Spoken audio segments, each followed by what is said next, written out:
sabihin ko lang kung ano ginawa ni Michelle dito, no? Sige po kasi lang mukha. So today, she filed a cyber libel case against Mr. Cian Gaza and 4 Facebook pages.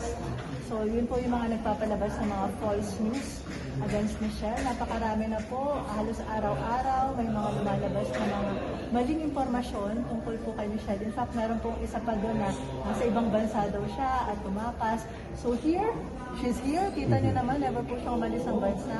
And lagi naman po kami humaharap sa inyo at sinasabi namin sa inyo kung ano po ang aming mga statement at ano po yung aming stand sa mga allegations sa kanya. So, yun po yung purpose, kaya po nandito si Michelle to file that case against these persons and these pages. Michelle, how is everything affecting you right now? Kamusta ka? Well, of course, I'm human. Camera lang po. I've been better, pero may tiwala naman po sa sistema natin. Tapos alam ko rin po, nalalabas na ng katotohanan. Do you feel worried, ma'am? Do I feel worried? I know I'm on the right side of this. I know that, again, na I put my trust in our system, and I know that lalabas naman po ang mga kailangan lumabas. Am I worried? I'm just happy to be celebrating Chinese New Year very soon. Happy Chinese New Year po sa ating lahat. Ano po reaction niyo sa paglabas ni Totoy? Paglabas po. Ni Totoy, pagsalita po niya. Anong reaction niyo po doon? Siguro po hindi mo na siya magbibigay ng statement regarding sa case po. Since it's under investigation, so to be safe about it, hindi na lang po muna siya magbibigay ng statement. Ma'am, nakakapag-usap kayo nila Rian Ramos. Siyempre magkasama kami sa bahay. So nag-uusap kami araw-araw. Going back kay Cian Gaza, is this the first time na may mga sinabi siya against you and especially with Rian at sa group po niya? By first time, of course, I've seen things from years back, but let's just leave the case and the details to the necessary departments. Kaya po naman tayo dito kasi may tiwala po tayo sa tamang proseso. And kaya andito po ako. It's a very challenging topic to deal with social media. I know I'm not the only one affecting this. I know it's part of my job as well. But with everything going on, kaya dapat lumapit lang po tayo sa mga tamang officials for them to extend their help as well. And I'm here to call for accountability.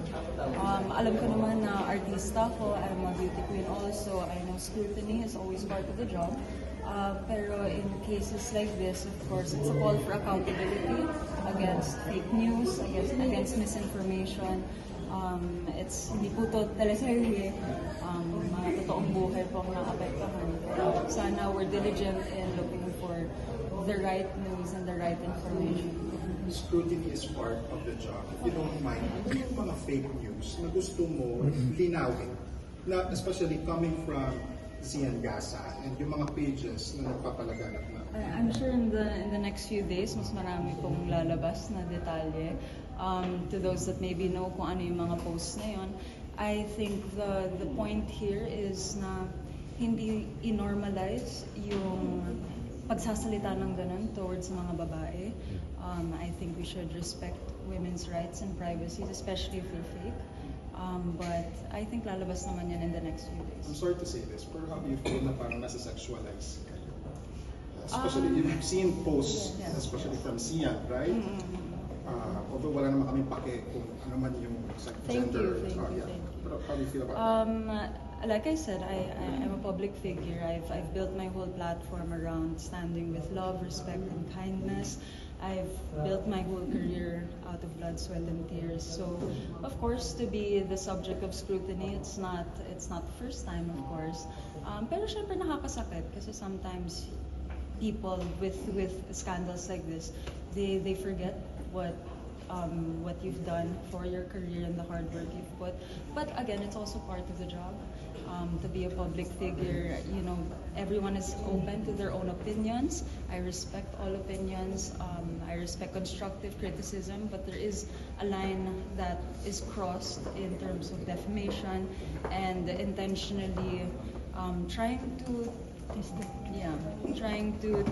take your career out of your hands. And that's why I'm here, just to call for accountability and for everyone to sana, if you're going through the same thing, to just speak up and ask the proper authorities to help you. Message mo kay Sian Gasa. I don't have a message for him. Attorney, sorry ha, pero message mo rin